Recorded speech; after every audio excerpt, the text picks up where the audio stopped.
to the Lipoedema Podcast. We are your hosts, Shell. And Tiana, and today there's no guest. It's just us for a little episode.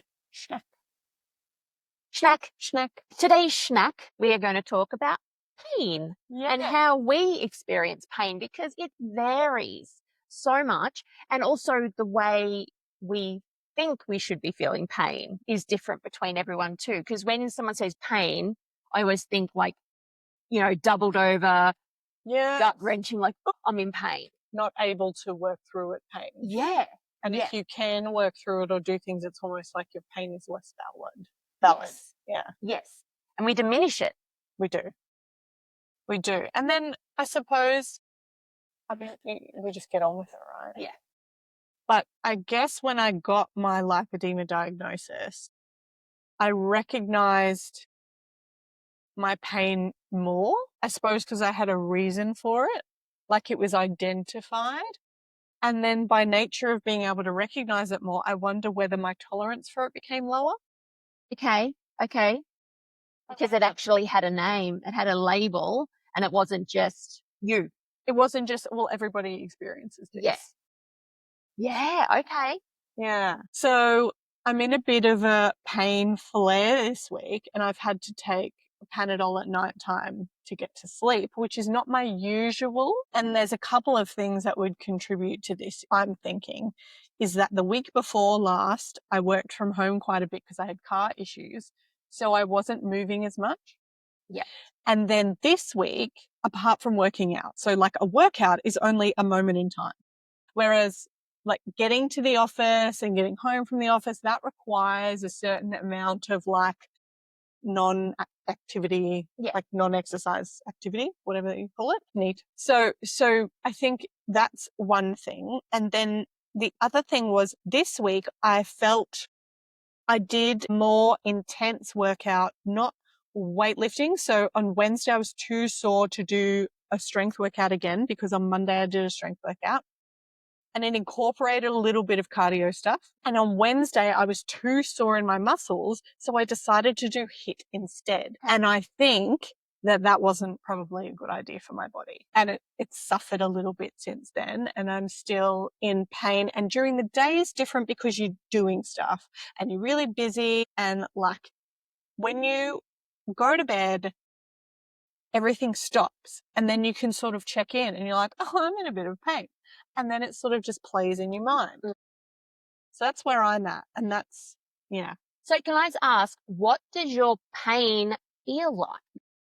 Great question. It's a strong ache, like it almost feels down to the bone, like through the muscles and down to the bone. It's a strong ache. And usually it's from my knee to my like incorporating my hips, and it's mostly in the front of my legs, less so in the back of my legs, and less so the bottom of my legs don't feel as like I'm not aware of it as much, but it's like the whole leg, but my most awareness zone is from my knee to my hip. Yeah. And it's just in the front, and it just aches and aches and aches. And then it sort of radiated up to my back over this week.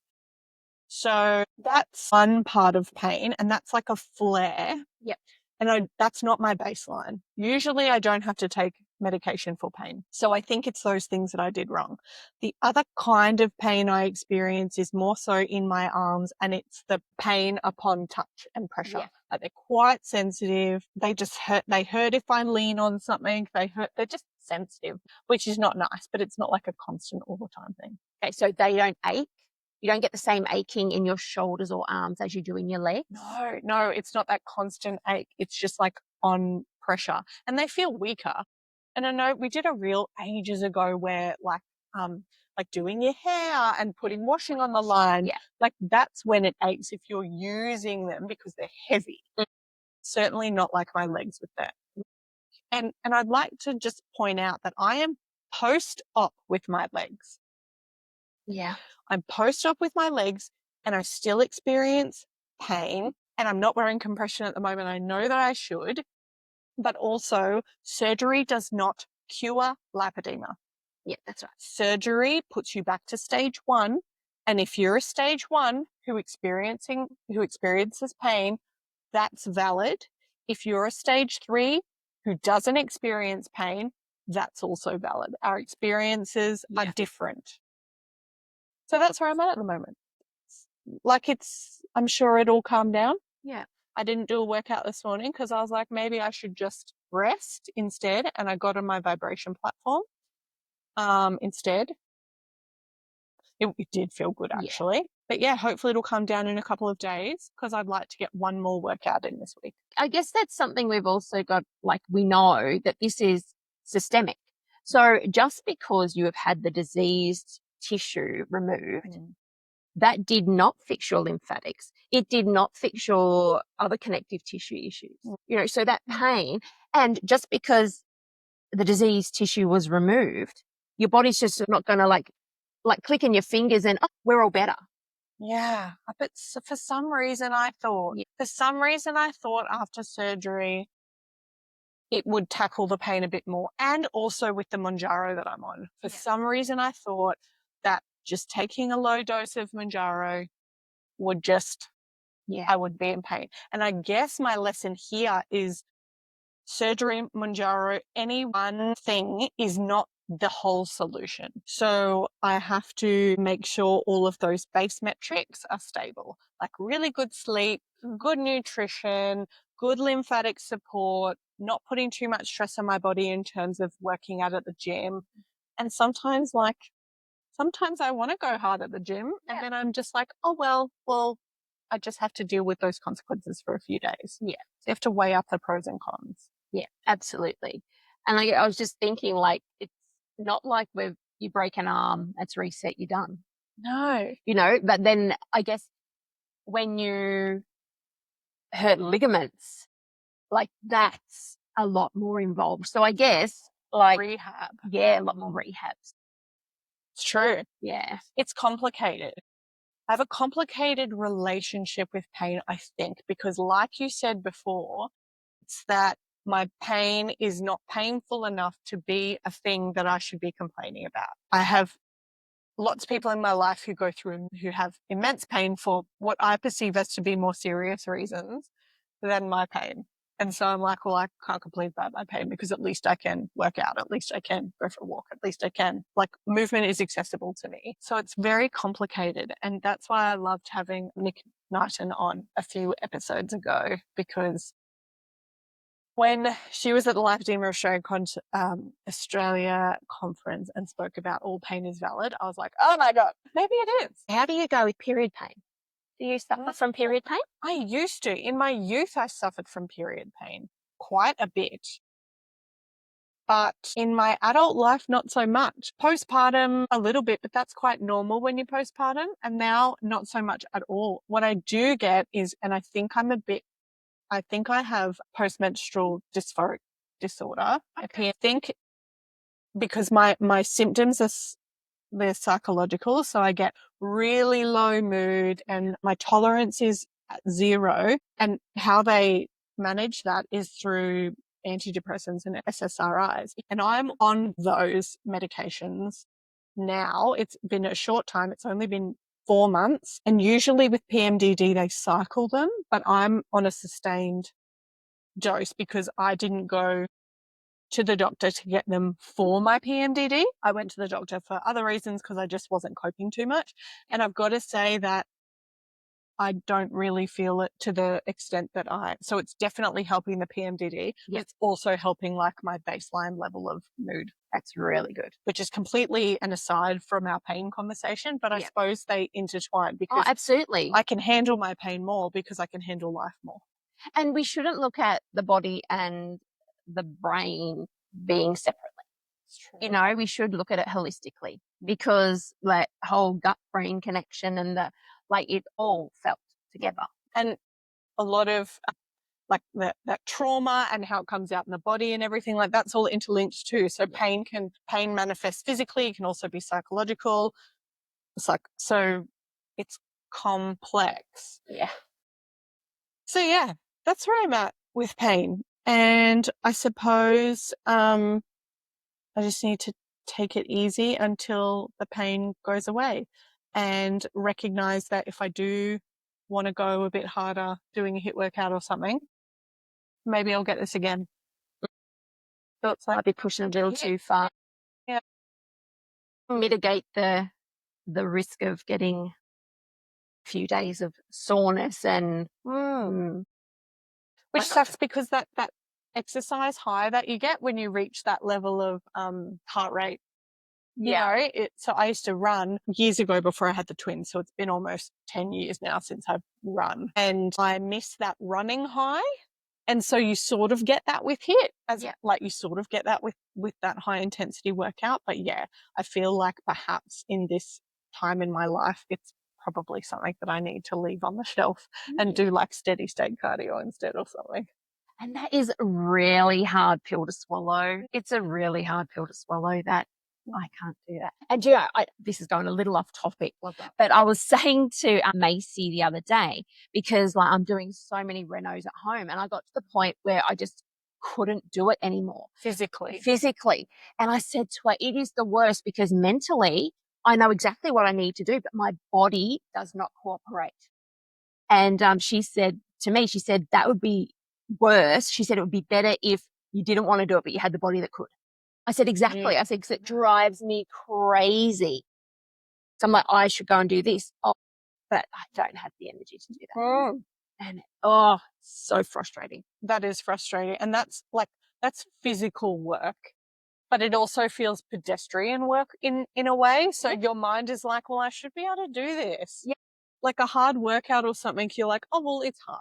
And like, it's hard for people. Yeah. Whereas pedestrian activity and that stuff, you have a different mindset about it. Well, I should be able to do that. Well, no, it's a different kind of hard. Okay. So Frustrating. Talk to us about like when you know physically that you aren't capable of doing that kind of stuff. How does that manifest? Like, is it pain that it manifests for you? Yes, but it's more a weakness. Like I feel weak and loose. So you could really injure yourself. Yes, and that's what I keep doing. Like even at the gym, like I've had to give up the gym now as well, because I would do something, hyperextend, because that's what my body does, put load on that hyperextension, and all those muscles would just spasm and go, we need to protect this joint. So I was continually doing it, and I almost need to retrain my body. So because of the EDS diagnosis, my body is used to hyperextending. Like, yes, I can bend from the hips and pick things up, and I like do all of these things, which I shouldn't be doing. Yeah. So it's almost like retraining my body to do things a different way. How to move. Yeah. To support your body. That's hard because habitual stuff is hard to change. Yeah. Like if there's something on the ground and you want to go pick it up and you've always just bent from the waist and not bent from the knees, that's hard. Yeah. And even loading the dishwasher. Yes. Like, because I can. Like my hips are hypermobile. And that's where the thing that I was getting frustrated at is because we're painting the exterior of our house, and I got quotes on it, and it was like $18,000 to paint my house. And I'm like, are you joking me? So I went and bought the paint, and I was just going to do it myself. And it doesn't take long. Like in an hour, I can have a side of the house undercoated. Mm-hmm. But then I couldn't move for over a week. Because weakness. Yeah. Because the strength, there's just no strength.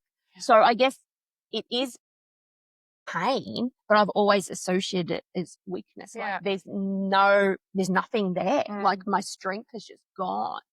And if you push through, that's where the injuries happen, and that's where the acute pain happens, and you just don't want to get to that point. Yeah, absolutely. Yeah.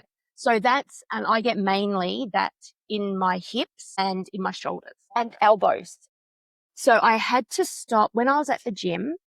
I was using like the normal upright bike, but my elbows would hyperextend. And so I was ending up with the worst elbow pain. So I had to move to the recumbent bike where I didn't have to hold on. I could just use my legs. Interesting.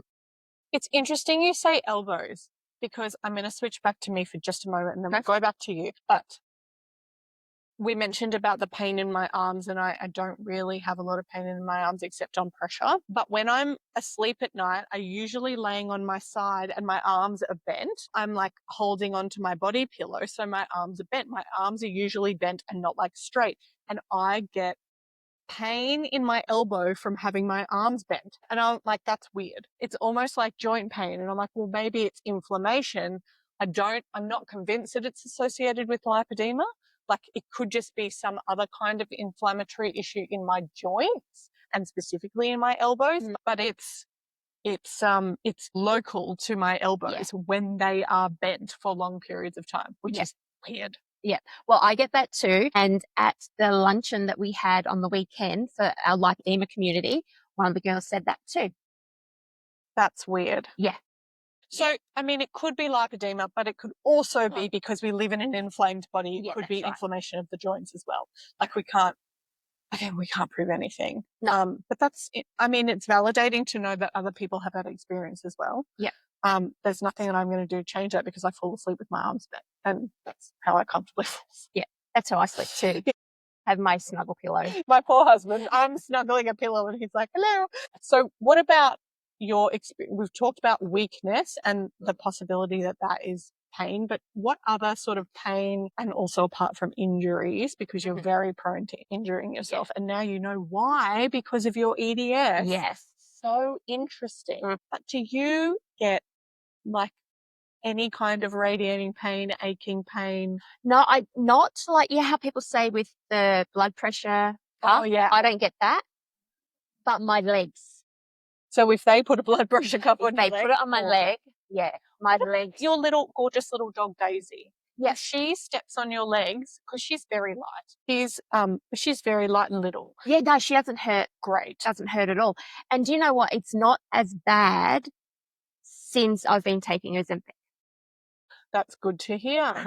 So my weight hasn't changed, but I'm staying on it because I wake up in the mornings, my hands aren't stiff and sore and numb. And so, that's what I'm going to keep having that because it works. Yes, that's good. I'm so glad that works for you. I must say, when I was on Wegovy, I did not quite experience that reduction in pain. And Mounjaro, I thought I did. But of course, I suppose as I said, it's not the whole story. So if I flare, I'm still going to have pain. Like I'm not living my entire life in constant pain. But that's really good because it's doing one out of the two things that you hope it to do, right? Yeah, that's exactly right. That's exactly right. And you don't want to live in a painful body because that also affects your mobility. Yeah, and your mental health. Like I'm on SSRIs as well, but I've been on and off them for years. Although now, because I have CPSD as well, which is complex post-traumatic stress disorder. What's going on, Shell? There's a lot happening over here. Dealing with that, and then my husband decides to die. So, seriously, mate. Anyway. Men and their timing. Oh, right. At least let me get better first. Oh, hurry up. Anyway. So where was I going with that? I don't even know. Well, you were talking about the SSRIs. So your mental health. My mental health. And how pain affects your mental health. Yes. Yep. Yes, it does. Yes, it does. Doesn't help with my brain farts, though, unfortunately. No end. That's so good. Yeah. Yeah. So, that's mainly my pain. But then I get so I have IBS, which I'm now because that links in, and with EDS. So I'm actually seeing a new specialist. He's a diagnostic dietitian, and I've also got an appointment shortly with a hormone and gut specialist. So I'm trying to get specialists to help me with this because I've been trying to heal my gut since I was in my teens. Yeah. And yes, it's all linked together. So I get flares from that. I get flare-ups of IBS. Yeah, and so then that would radiate. Yeah. That's so uncomfortable. You have to eat every day. You have to eat every day, multiple times a day to fuel your body. And if you have that gut issue, then that's really, really hard. Yep. So that's another big pain point for me, bloating and when I haven't a flare from IBS. But hopefully this year we'll get it sorted. So I suppose just to wrap this all up, do you take anything for when you have do you find yourself taking pain medication? No, I don't really like it. Yeah. I don't take it. I wouldn't say I take it regularly, but if I'm in pain, I will take it. Yeah. And it's usually Panadol or Nurofen. I kind of stay away from anti-inflammatories now unless I've got an injury or something. Yeah. Or if I don't have Panadol. Yeah. Well, I'll take Panadol if I have a headache, but that's it. That's really all I take it for. Yeah. And look, it's not the thing that super duper helps. Like it'll help me get to sleep, and that's all I need. Yeah. So and I do have stronger pain medication like in my supply, but honestly, it all just makes you drowsy, which is great if you want to go to sleep. Like I still have a little one who wakes up. Like you don't want to be drowsy and trying to get up to a little one. It's just, it makes you feel really awful. Yeah, for sure. So yeah, I kind of try to avoid taking that unless I really can't sleep. But it's good to have all of the things in your toolkit. Absolutely. You want to have it on hand if you do need it. I also use like essential oils, and I use the red light therapy, and I still do my lymphatic. Like I'm trying to do all the things. Yeah. So I just need to put HIT in the bin for a while. Yeah. I think. Yeah. Yes. A bit of nurturing. Yeah. Awesome. Yay. Pain. All pain is valid. Yes. Until next time. Bye for now. Bye for now. Lipedema and its symptoms vary from individual to individual. The opinions and advice voiced in this podcast are of a personal nature and used for educational purposes. Please take away from this podcast what resonates with you, and please see your GP or preferred specialist for diagnosis and healthcare. We are Shelley and Tiana from the Lipoedema Podcast. Until our next episode, bye for now.